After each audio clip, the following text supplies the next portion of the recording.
This week, Softbank Group CEO Masayoshi Son stood in a Tokyo hotel ballroom and told Japan's top executives that AI is coming for them. He invoked the black ships from Japanese history, U.S. Navy Commodore Matthew Perry's arrival in Japan in 1853 with a squadron of 4 gunships, as a metaphor for a technologically superior external force arriving on your shores when you are not ready. It's a powerful metaphor. Son was not wrong to use it, but Son is only telling you half the story.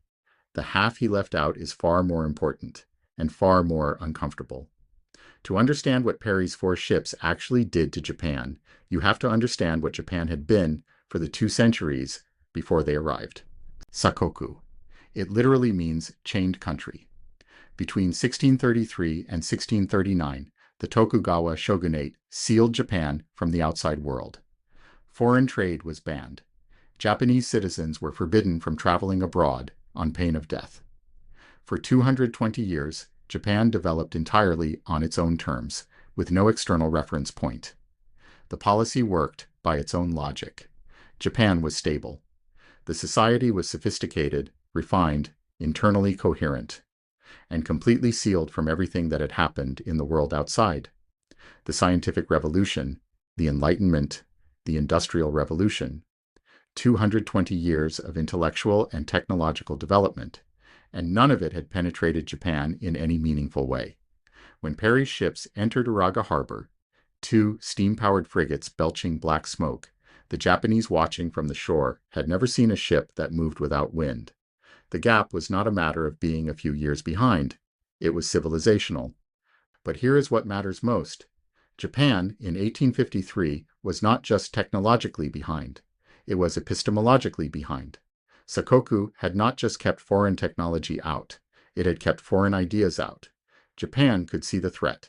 It could not think its way to a response. That is why what followed was not transformation. It was paralysis.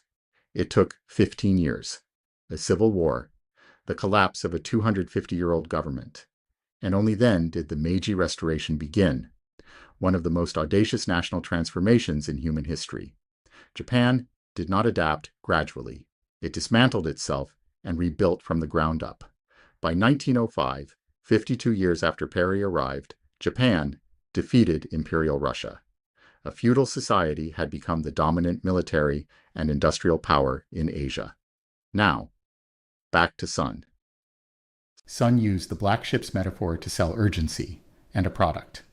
Softbank has launched an AI-powered cybersecurity service for Japan's top 3,000 companies. Buy the service, patch the holes, defend the perimeter. That framing is the shogunate response.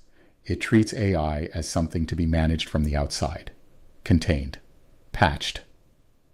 But look at what Son is actually doing beyond that hotel ballroom. He holds nearly 90% of ARM Holdings, whose chip architecture sits at the foundation of virtually every AI data center being built in the world today. He has structured SBOAI Japan, SoftBank's joint venture with OpenAI, as the exclusive vehicle for deploying AI in the Japanese market.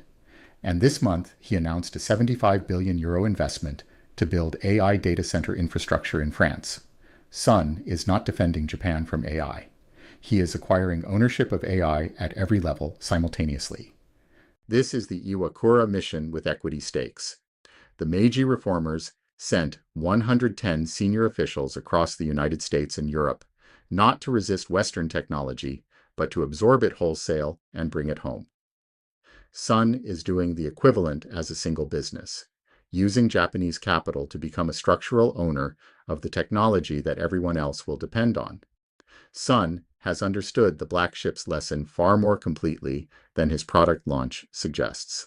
The question is whether anyone else in Japan is listening, and more to the point, whether you are, because here is the uncomfortable question the black ships metaphor actually asks of you.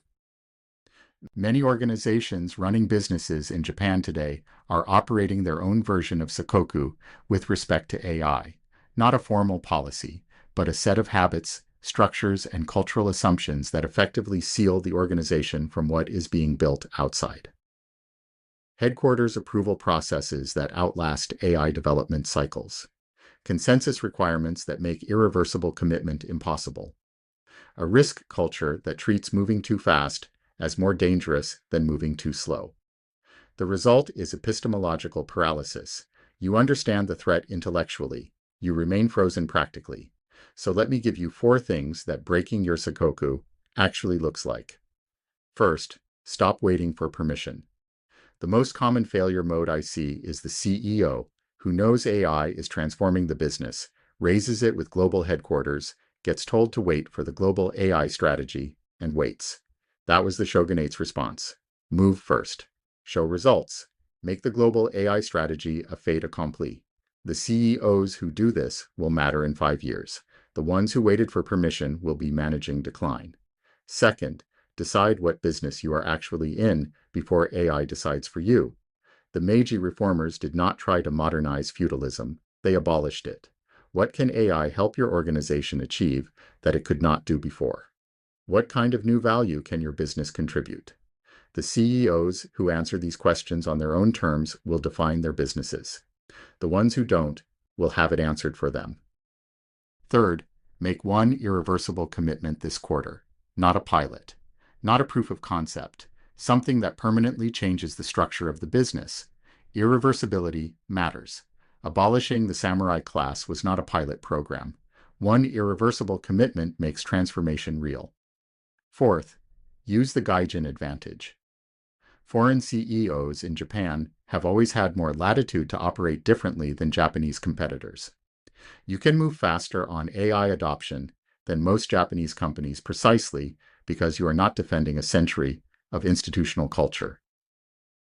The foreign CEOs who treat their Japan operation as a laboratory for AI-driven business models will be the ones who get resources, attention, and ultimately more authority from global headquarters. Sun invoked the black ships. He was right to.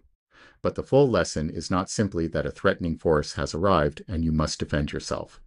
It is that the threatening force never stops coming. Perry broke Japan's Sakoku in 1853. AI is breaking yours now. The black ships are in your harbor yet again. So what will be your Meiji restoration? I'm Stephen Bleistein. Thanks for watching. If this kind of contrarian thinking resonates with you, strategy, leadership, and what it really takes to grow a business in Japan, please subscribe to my channel. I publish new content every week, and I would love to have you in the conversation. And my books, Strategy on Your Own Terms and Disrupt or Be Disrupted, are available on Amazon. Links in the description.